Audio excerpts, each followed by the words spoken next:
7h mais 20, estamos aqui em nossos estúdios com o candidato à Prefeitura de Alagoinhas pelo PSD, Gustavo Carmo, é o primeiro sabatinado aqui da série de sabatinas do programa Primeira Mão. Começamos dando o nosso bom dia ao Gustavo Carmo. Bom dia, Gustavo, seja bem-vindo ao Primeira Mão. Bom dia Caio, bom dia Renato, Luciano Reis, bom dia Gomes, bom dia Chico Reis, deve estar de casa aí também. Sim, home office. Participando dessa grande banca. Mais uma vez, cara, agradecer a você, dar o meu bom dia também a toda a população de Alagoinhas que nos ouve nesse momento, né, através dos seus microfones e que nos assistem também pelas redes sociais, e parabenizar pela iniciativa, né, por estarmos mais uma aqui no momento importante da eleição, num quadro de perguntas e respostas que vem na direção de esclarecer, né, pontos sobre a construção do nosso plano de governo para o eleitor de Alagoinhas. Isso, para os nossos ouvintes entenderem, a gente se reuniu com os representantes das candidaturas aqui nesse estúdio e ficou decidido que nós iremos aqui esmiuçar os planos de governo de todos os candidatos. O único que não aceitou participar das sabatinas para discutir o plano de governo foi o candidato do União Brasil, Paulo César. Bom, continuamos aqui. Inicialmente, Gustavo, eu gostaria de tratar sobre o seu plano de governo. O início do seu plano de governo já começa com uma carta ao povo de Alagoinhas, antes de você tratar ponto a ponto as ações do seu plano de governo. E numa desses pontos dessa carta ao povo de Alagoinhas, como é descrita, tem aqui um termo que me chamou a atenção, que você fala o seguinte: nunca na história da nossa cidade houve tamanha união de forças por um mesmo propósito. Eu queria que você explicasse para a população o que significa essa união de forças em torno de um propósito e como isso pode ajudar Alagoinhas no eventual governo de Gustavo Carmo. Perfeito, cara, perfeito. Na verdade, a gente abre a apresentação do plano de governo com essa carta, e esse termo, né, vem na direção de chamar a atenção das pessoas, porque muitas vezes no processo da eleição, no calor da emoção, das discussões, as pessoas analisam, né, a unidade política que estabelecemos agora, de 100% de alinhamento, governo municipal, estadual, federal, apenas da ótica da vantagem eleitoral, vamos colocar dessa forma. Afinal de contas, quem junta fica mais forte. Mas a gente traz esse tempo para que as pessoas possam vislumbrar que a grande vantagem dessa unidade que a gente teve em Alagoinhas não está para as eleições. A grande vantagem está no pós-eleição, da condição que esse agrupamento político, que essa unidade criada vai ter de desenvolver o nosso município, de captar recursos, de captar grandes projetos, de fazer o município avançar numa velocidade de uma forma jamais vista na nossa história. Eu costumo dizer, inclusive, que dizia-se muito em Alagoinhas que Feira de Santana se desenvolvia porque lá havia uma unidade, uma aliança, uma união política. E Alagoinhas ficava para trás por conta de desunião política. Isso acabou. Houve uma unidade que demonstra, né, um sinal de maturidade muito grande dos políticos e uma perspectiva muito grande. Afinal de contas, quando você tem uma unidade como você tem, como essa, que ainda está em Alagoinhas, o projeto não é individual, o projeto não é pessoal meu, de Luciano, de quem quer que seja. É um projeto de cidade, é um projeto coletivo que foi na direção justamente de construir o plano de governo participativo, feito por todos nós e por muitas mãos, escutando a população da nossa cidade. Bom, vamos lá, perguntas? Candidato ao prefeito de Alagoinhas, Gustavo Carmo, pelo PSD, caso você se eleja, né, a prefeito de Alagoinhas, de que forma é que você pretende buscar, né, um polo industrial para a cidade com o objetivo de ajudar, né, pessoas desempregadas? Você acredita, né, que ao lograr êxito, você vai conseguir colocar em prática 100%, né, da geração de emprego e renda no município de Alagoinhas? Muito bem, Luciano. Eu tenho dito, né, nas minhas entrevistas, nas minhas andanças, que assistência social, saúde e educação estão acima da prioridade. Saúde porque salva vidas, assistência social porque socorre quem precisa, e educação porque emancipa o cidadão. Então, acima da prioridade são temas indiscutíveis. E eu tenho colocado que como prioridade, que aquilo que você define como ter uma atenção maior, eu tenho colocado que a geração de emprego e renda será o nosso foco principal. Agora, geração de emprego e renda tem que ser detalhada, tem que ser analisada no contexto geral, né? As indústrias são importantes, avançaremos no processo de captação de indústria, de montagem do nosso parque industrial, temos várias áreas já pensadas, inclusive, para isso. Uma das estratégias, inclusive, para fortalecer o nosso parque industrial é a atração da indústria de medicamentos. Já estamos em diálogo, inclusive, com o secretário executivo da Casa Civil do Governo Federal, que é Marcos Cavalcante, que é um alagoense, que tem nos ajudado nessa construção, porque o PAC, O novo PAC ele prevê o avanço da indústria nacional de medicamentos e um dos insumos mais utilizados é a água, e temos água em abundância para isso. Mas a indústria, ela gera emprego, mas o maior gerador de empregos na nossa cidade não é a indústria, é o setor e o comércio de bens e serviços. Essa é a grande questão. Então, o fortalecimento do comércio local, a desburocratização, são estratégias importantes. No segmento de serviços, a gente está avançando em 2 direções.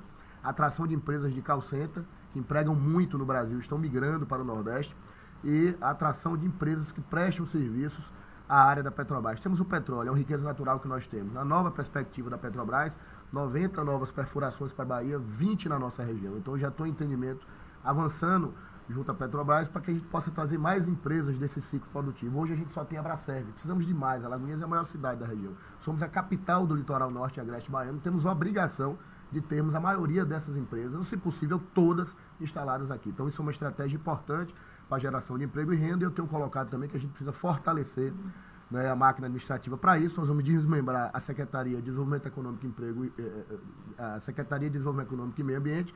Meio Ambiente sairá para ali, a gente vai ter a Secretaria de Desenvolvimento Econômico, Emprego e Renda, com foco 100% da geração de emprego, com cadastro de mão de obra local, acessível, transparente, e, obviamente, estabelecer uma relação com as empresas para que pare de chegar em Alagoinhas ônibus com mão de obra de fora, né, e a gente poder melhorar a participação da nossa mão de obra local nessas vagas, principalmente nas boas vagas que são trazidas através das empresas que se instalam aqui, nesse caso, especificamente, as indústrias que ainda trazem muita mão de obra de fora. A gente não pode, ao falar de emprego e renda, também deixar de lado as estratégias de educação. A gente já anunciou pedra fundamental colocada em março. Eu e o prefeito Joaquim Neto fizemos essa construção junto ao SESI, investimento ali em Alagoinhas Velho, com licitação prevista para dezembro, uma obra do Sistema S, para a construção da escola do SESI em Alagoinhas, para preparar a mão de obra nossa também para a indústria, e o novo Senai de Alagoinhas também, que vai se instalar ali no investimento de 70 milhões de reais. Para além disso, do ponto de vista da educação fundamental, a gente vai fazer, né, na educação de jovens e adultos, instalar a Bolsa Presença, e, para além disso, o convênio com o Senai para o ensino profissionalizante na educação de jovens e adultos. Ô, Gustavo, você fala aí da questão da indústria. Uma das suas ações é o desenvolvimento de um plano de ação voltado à regularização de uma área destinada à implantação de novas indústrias. Você, inclusive, aqui no plano de governo, diz que quer articular junto ao governo estadual e federal essa criação, né, desse plano, né, inclusive falando de áreas destinadas à indústria.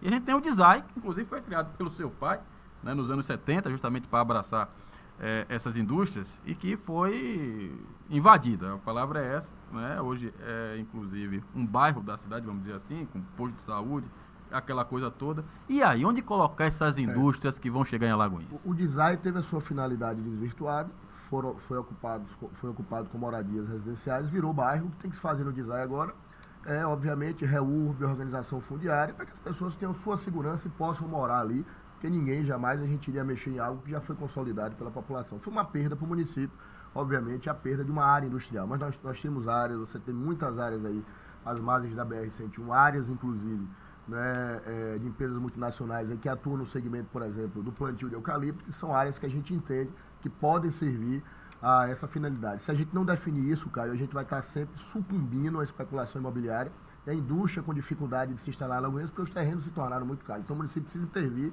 porque isso está atrapalhando a atração de novas indústrias e está atrapalhando, obviamente, o desenvolvimento do município. Chico Reis, vamos lá. Muito bem. Seja bem-vindo, candidato, boa sorte nesse périplo aí, boa sorte para o senhor, boa sorte para Alagoinhas.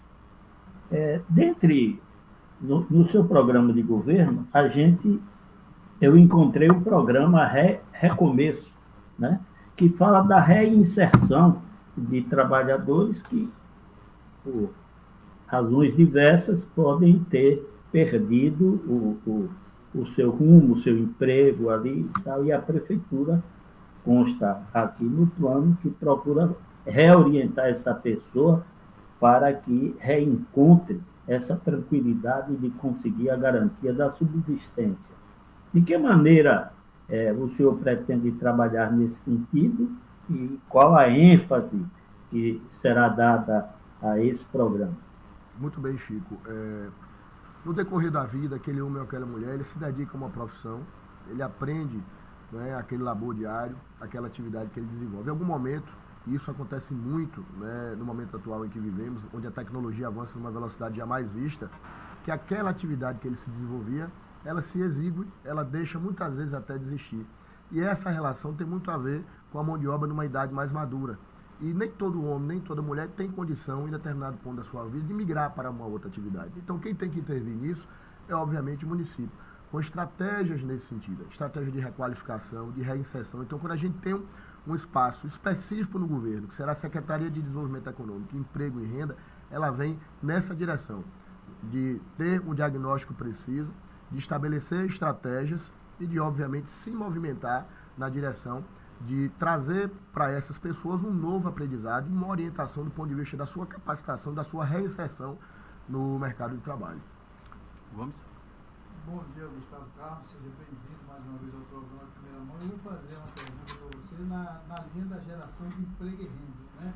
Emprego e renda. O Chico já abordou uma das partes que eu queria abordar. Eu estou mudando aqui a dinâmica para que fique mais compreensível. Veja bem, o plano de governo seu, ele versa substituir dois programas, vários, eu estou abordando dois.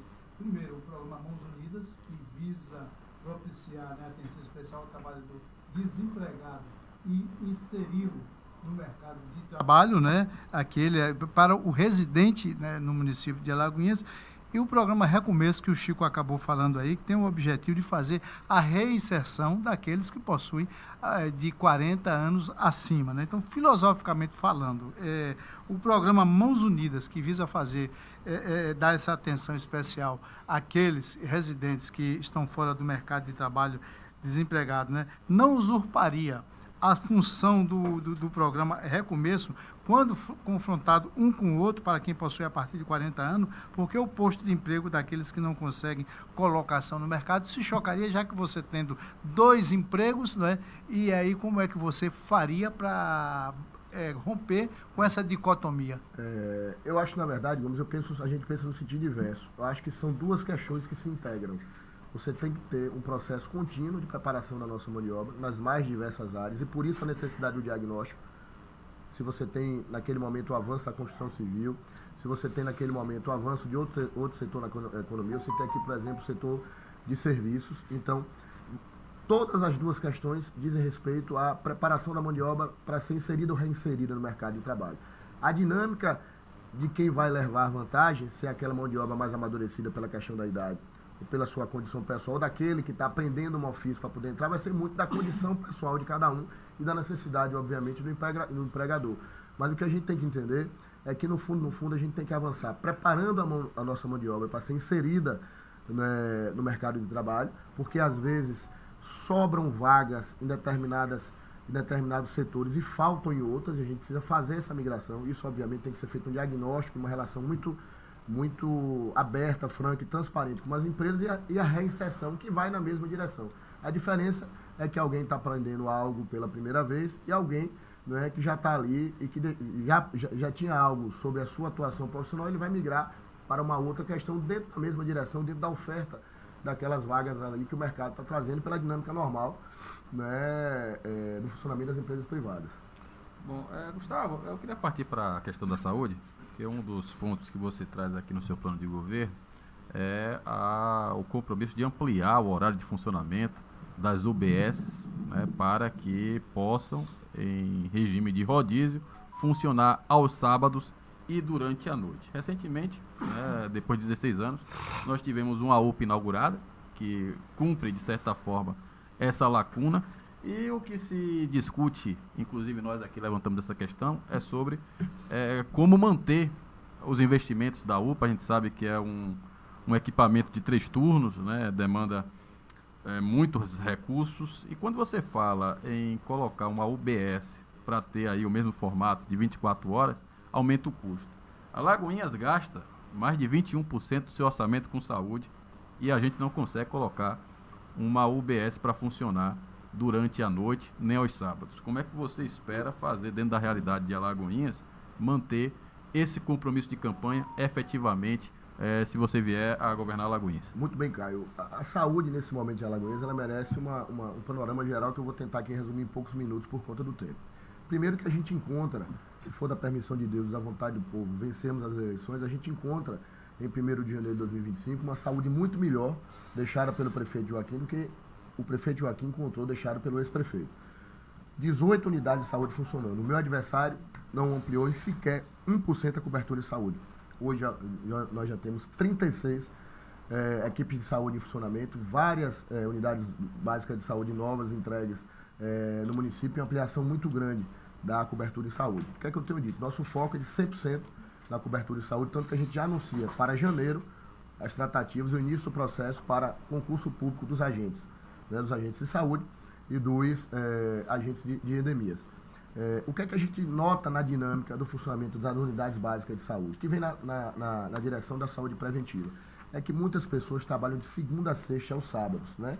O Hospital Dantas Bião e a UPA, né, obviamente, que prestam a finalidade de atendimento de urgência e emergência. Se você mapeia o município e você coloca parte das unidades para funcionar em um horário estendido, e aí você pode ir até 10 da noite, você pode ir aos sábados em sistema de rodízio, você começa a permitir que aquelas pessoas possam se programar para aqueles atendimentos que são básicos, é a consulta, não é a revisão por conta do exame feito, né, e de algum tratamento que foi feito. Então você consegue melhorar a estratégia da atenção básica, sobretudo na ótica da prevenção. Para além disso, além do que eu falei aqui da atenção básica, a gente pega uma saúde muito melhor também, porque a gente pega com 3 equipamentos novos. A nova maternidade que foi entregue, a UPA de Santa Terezinha, que é pronto atendimento ao hospital para desafogar o Dantas Bião, entregue, e o governador entregará em maio do ano que vem, antecipou de julho para maio a entrega do novo hospital regional. Então são 3 equipamentos, esse terceiro que estará entre os 3 mais modernos da Bahia, com oncologia, com pediatria, obra do governo do estado, mas os 3, obviamente, com pactuação. A grande vantagem do Hospital Materno Infantil, né, e da UPA é que ele vem no sistema de pactuação, né, onde há recursos municipais e recursos estaduais, além, obviamente, de investimentos federais. Com relação à nova maternidade, os municípios da região, obviamente, que utilizam, eles estão ali no sistema de pactuação também da nova maternidade, porque a maternidade funciona como hospital novas, portas abertas, e como uma unidade de partos regional. Então, a gente não tem dúvida que a saúde, a partir do ano que vem, será mais cara, precisará de mais investimentos, embora ela esteja organizada dentro do sistema tripartite, governo municipal, governo estadual, governo federal. Agora, para bancar saúde de qualidade, não é? E bancar saúde não é gasto, não é despesa, é investimento. Não tem preço para saúde. Saúde é saúde, não se discute. A gente tem que curar as pessoas e salvar vidas. Quem tem condições de fazer isso é o nosso time, que é um time de 100% de alinhamento, com 2 deputados estaduais, o deputado federal José Hilde, mais 7 deputados federais, os 3 senadores da Bahia, o nosso governador Jerônimo e o acesso direto ao presidente Lula através de Rui Costa ali na Casa Civil. Então é esse time que vai ter condição de fazer os investimentos em saúde para que a gente possa continuar avançando nessa estratégia de melhoria da saúde no nosso município. Perguntas? Candidato Gustavo Carmo, a prefeito de Alagoinhas pelo PSD, infelizmente, em um século, né, de avanços tecnológicos, onde temos a informação, né, na palma da mão, através de iPhone, smartphone, existem casos, né, de preconceito racial e intolerância religiosa. Como o seu eventual governo tratará especialmente desses 2 temas? Obviamente que a prefeitura, não é, ela tem que ser... Porque quando a gente fala de preconceito e intolerância, e alguém que seja autossuficiente do ponto de vista financeiro, tem a sua estrutura financeira pessoal, né, do ponto de vista dos seus rendimentos maior, essa pessoa ela procura advogado, procura a delegacia, procura a justiça, ela sabe como se virar e resolver. Quando a gente fala do preconceito, da intolerância religiosa, né, associado ao poder público, a gente está falando de pessoas que muitas vezes não conseguem ter esse acesso por uma série de questões, não é verdade? Então, obviamente, a gente tem que ter uma ação enérgica com relação a isso, com os programas sociais funcionando, a atuação das SEMAS, que já desenvolve um papel muito grande nesse sentido, e, obviamente, no sistema de integração e de comunicação com as forças de segurança, para que os casos que envolvem o preconceito contra a mulher sejam encaminhados para a delegacia da mulher, os demais casos para a delegacia de titularidade em Alagoinhas, enfim. É essa integração, poder público, entre os poderes públicos, que vai fazer com que isso possa avançar. E eu sempre sou defensor em todas as questões de que a gente possa fazer sempre a busca da conscientização do cidadão. O poder público precisa assumir esse protagonismo e essa dianteira. Orientando, com campanhas educativas, com inserções desde a criança, o adolescente nas escolas, aquilo que a gente via no nosso passado, quando estudávamos, né, as matérias que nos trazem a condição de refletir sobre a convivência social, sobre lidar com as pessoas, sobre a civilidade, sobre as questões relacionadas à nossa sociedade. Então, a orientação sempre será, no nosso governo, um destaque para a gente fazer uma atuação mais precisa, sobretudo nesse caso que você coloca, que é o combate à intolerância religiosa e ao preconceito, de modo geral. Gomes? Chico, né? Chico. Opa, verdade. Vai lá, Chico. Então, muito obrigado, Caio. A saúde a gente tem dividida quase sempre em saúde curativa e saúde preventiva. O seu programa de governo, candidato, ele consta exatamente, além da manutenção da saúde, de prevenção à saúde, o que me parece, no caso especificamente da Academia de Saúde, funcionando nos bairros. É uma tentativa de ir despertando a saúde de cada um, auxiliando para evitar que se chegue à saúde curativa. E, no caso de emergência, o que é que está preparado para esses fatos excepcionais se acontecer na Academia de Saúde?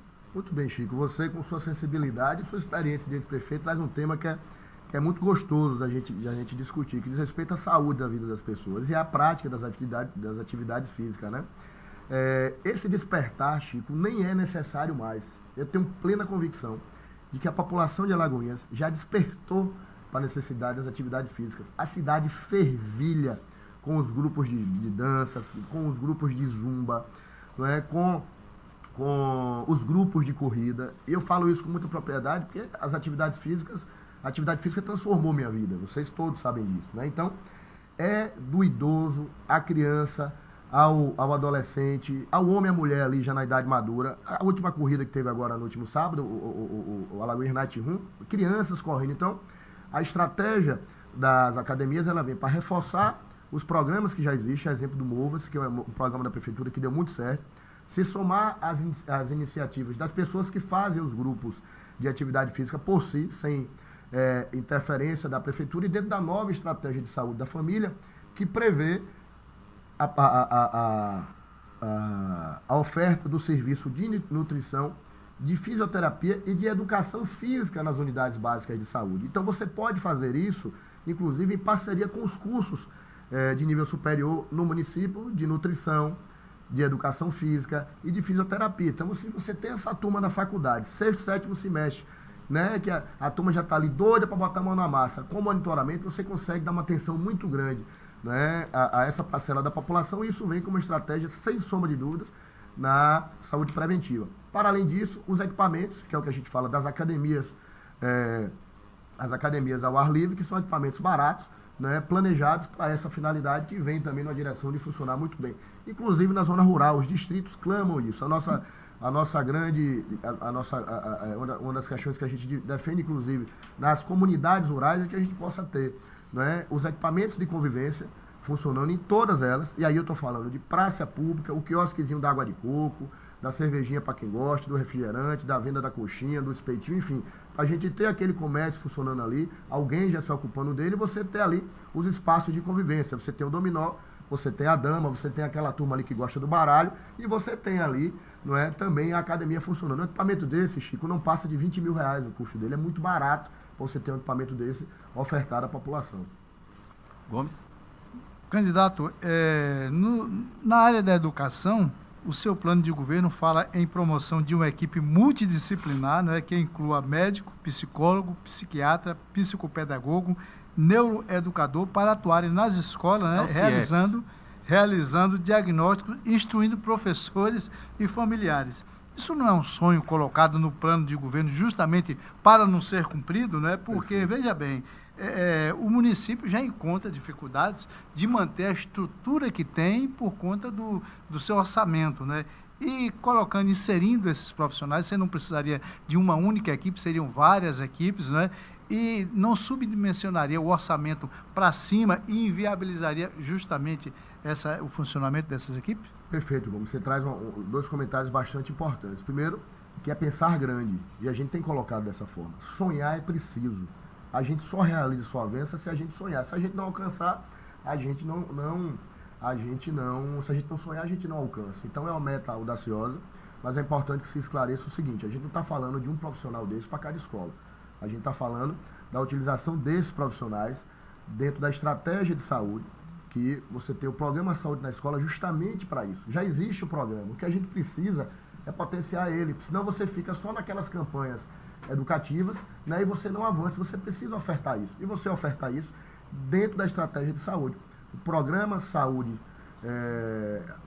na Escola, ele já existe. É um programa federal, existe recurso. Para isso, o que a gente vai fazer, obviamente, é potencializar esse recurso para trazer essa dinâmica do atendimento. Mesmo porque você não pode investir recursos da educação nessa finalidade. Nem o município investindo pode ser contabilizado para os 25% de investimento em saúde. Então, é uma estratégia que você tem que montar, na verdade, para você canalizar o recurso do PSE para essa finalidade. Agora, é uma necessidade que existe. A necessidade do acompanhamento psiquiátrico, do equipamento do psicólogo, né? Dessa equipe multidisciplinar, ele tem que acontecer. Ele já acontece. Instalamos um núcleo especializado em educação inclusiva, que é o nosso AMEI, né, que vem na direção de cuidar da criança com deficiência, que precisa avançar muito, precisa ter profissionais efetivos em maior quantidade funcionando, precisa avançar muito, mas foi implantado e já é uma estratégia desse cuidado com o nosso aluno, que tem ali a sua deficiência instalada e precisa de um cuidado maior. Uns com necessidade de mais cuidado e outros com necessidade de um cuidado mais básico para estar ali no sistema da inclusão funcionando bem. Ainda na área da educação, Gustavo, o seu plano de governo fala em implementar o programa Bolsa Permanência para alunos do EJA. Ao que me parece, o programa Bolsa Permanência vem naquele mesmo sentido do pé de meia, né, também do benefício que o governo do estado dá para os alunos do ensino médio para não abandonar as escolas. Mas eu, inclusive, já chamei a atenção aqui no programa sobre a política de valorização do município de Alagoinhas, gestão Joaquim Neto, dos professores. Inclusive você era o secretário de Educação, mais de 50% de aumento foi registrado aí nesse governo, inclusive na sua gestão como secretário, e isso, e eu alertei aqui, consumiu, por óbvio, né, várias somas dos recursos do Fundeb. Eu lhe pergunto, esse programa de Bolsa Permanência, qual será o valor dessa bolsa e se o município terá condições do gasto que já está sendo feito, né, de bancar esse programa, de onde é que virá os recursos? Perfeito, Caio. O Caio está fazendo uma colocação muito importante e nos dá a condição de mostrar conhecimento, né, e o olhar sobre planejamento. Por que é que a gente avança nessa estratégia da Bolsa, que é dinheiro para quem estuda na educação de jovens e adultos? Porque ele é superavitário, o município só financia o primeiro ano. Nos demais anos, porque o repasse do Fundeb, ele vem, né, no cômputo do número de alunos do ano anterior, ele avança, ele se torna superavitário no segundo ano. Não é nem empatar, é superavitário no segundo ano.